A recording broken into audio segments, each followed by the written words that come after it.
it's Leslie. Today I want to show you how to trim back a basil plant. This is just a regular household plant. I bought it at my local grocery store, and you can see it's kind of, I don't want to say it's overgrown, but there's such big leaves that they're starting to look a little wilted. I'm going to get in and give you a close-up and show you how to cut it back and give you some ideas of things to do with the leaves once we get them off. There's a lot of new growth down in here, and I'm going to get up close and show you in a moment. See where the little baby leaves are coming out. We're going to cut back to that area. All right, give me a minute and we'll do it. Okay, this step is going to require my glasses. All right, so it starts to get a little scrawny. If you see these big leaves up here at the top, and then these little leaves coming out right here, and there's usually 2 on each side is where they start. That's where you're going to want to cut it, because then they're going to branch out, both of those.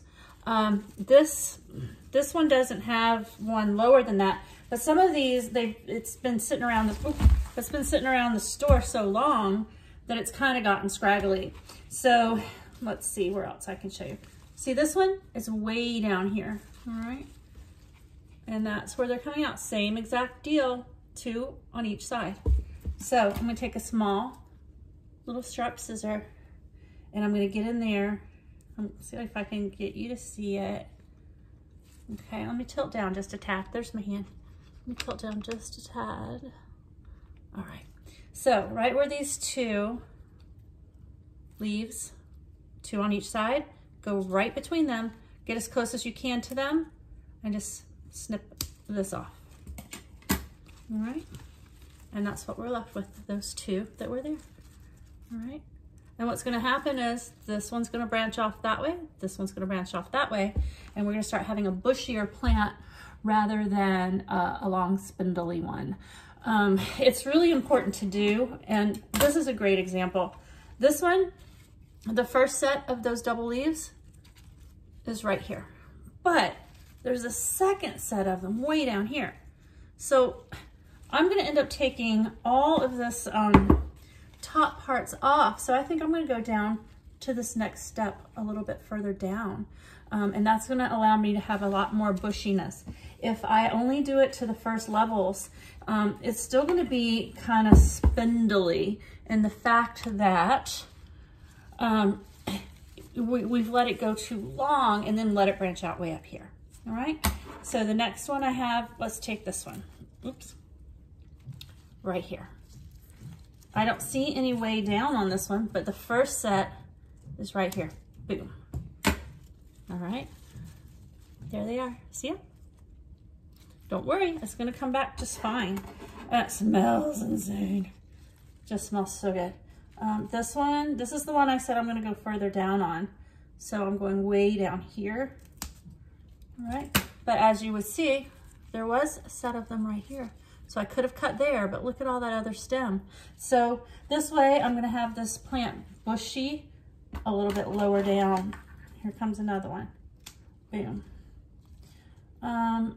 If you don't see those 2 little leaves, you know, you can leave this on, or you can just go ahead and cut down.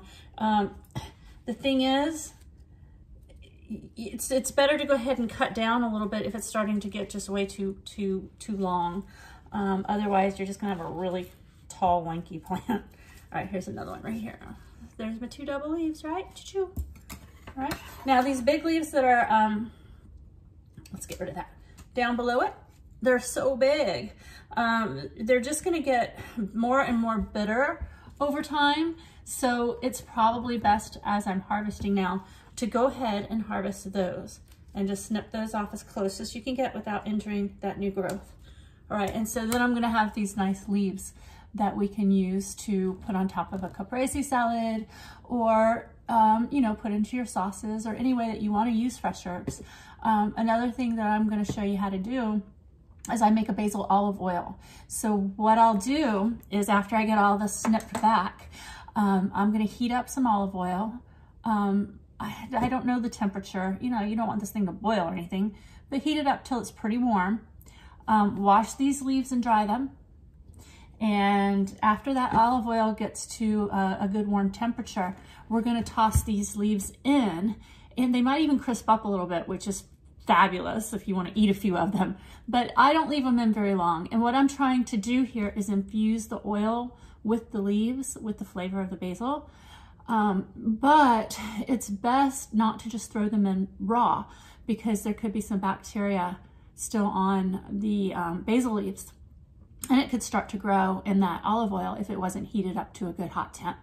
So we'll show you how to do that in a minute, and I'll go ahead and cut this back and show you how it turns out.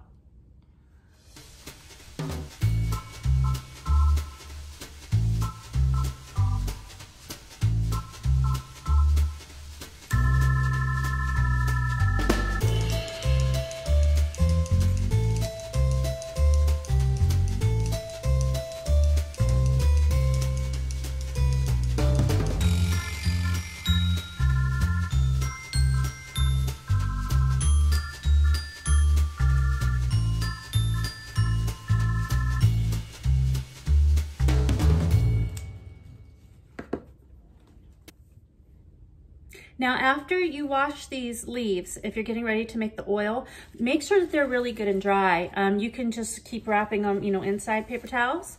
You can put it in the refrigerator overnight, even put it in your salad spinner. But you want to get all that water off if you can, because once you put that into the oil, that water will start crack, crack, crack, and popping, and it could come out and kind of burn you. Otherwise, it wouldn't hurt anything. It's just a little bit safer. All right, I'm gonna do the basil olive oil now.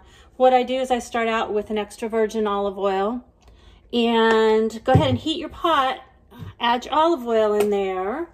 I don't have a lot. I was kind of planning to make more, but I'm gonna go ahead and put in, well, as much as you want to. You could do this whole bottle, but mine's only gonna be about a cup. All right, and I've got my burner on now. You can see that that's starting to glow. And I'm gonna put it on, my stove goes up to a 9 and then high. I'm putting it right between the 9 and the high. I'm gonna let it start getting hot. As soon as I feel like it's a little bit, warm, I'm gonna start putting in my basil leaves. And you know what? You can put the stems in too. They have flavor, they're gonna let some of that flavor out too. So don't waste the stems, just use them here too. In fact, it would be one of the best places to use them. And here I am going to make the basil olive oil. You can do this with other herbs too. I'm just going to show you the basil, but same if you want to do something like rosemary or tarragon. Those are all really good ones. But what I'm going to do is I use an extra virgin olive oil, and I heat it on my burner until it's almost smoking. And when I check on my thermometer, I came up with about 160 to 170. But remember I told you when you wash them to make sure that you get them all good and dry? Well, they still have a lot of moisture inside of them. If you could see, I'm bruising it a little bit. So I'm gonna remove it away from the burner, a good amount away from the burner. Because it's gonna snap and pop. It's gonna startle you more than anything. It's not gonna boil over or anything like that with the amount of oil that I have in here. So just to give you a little bit of idea. All right, it's almost frying these, but if I go any higher, it might add a bitter taste to this oil. So that's about all I wanna get. And I'm gonna let them, that looks like a lot for this amount of oil. Again, make sure you're away from this hot burner. I can't go real far because I'm trying to make sure I stay within the video. And I'm gonna let them just sit here until it's cool. I'm gonna let it get all the way cool. And then what I'm gonna do is I'm gonna put them into this really pretty, little bottles. And I have a little cork for this bottle. I've already washed it out with boiling water. Be careful, put a little boiling water in it, swish it around, pour it out, let it drain until it's dry. Again, we're trying to keep any bacteria from hanging out in this oil. And now we're ready to take our cooled oil, which did take a couple of hours to get down to at least room temperature. And I think that's just fine. It's got all those basil leaves still in it, right? So I don't mind if some of them get into my bottle. I think it looks nice and it gives an indication of what's inside. You can use a cheesecloth to strain it, but I just go ahead and use the funnel. And I'm gonna just drain it right in there. And again, if some of these leaves get stuck in there, I'm gonna be cool with that. Sometimes I even take a leaf or a piece of a leaf and break it off and put it in there just for that reason, just to have the decoration. All right, looks like these leaves are too big to cause us any issue. And I'm gonna oh, there goes one. I'm gonna tell you guys, this is so good. My hands are clean. Don't waste that oil. Look at that. All right, here comes the rest of it.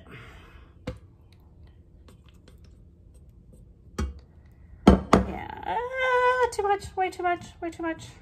The other thing would be to pay attention to how big your bottle is. All right, well, I guess I've overflown that pretty good. All right, there we go. But this stuff is beautiful. I mean, it's so nice. And it tastes great on some nice fresh tomatoes. And that is my first plan of action, is tomatoes.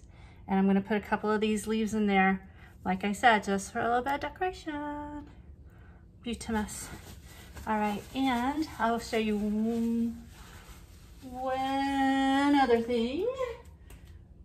I'm gonna wipe off the top real good. And I've got this cute little cork. I've got some labels and I'm gonna label it. And this makes a really cute gift. And see, it's got that little bit of leaf floating in it.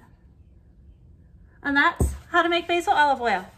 You can do the same thing with other herbs like I mentioned, but basil is so universal. You can put it on anything almost.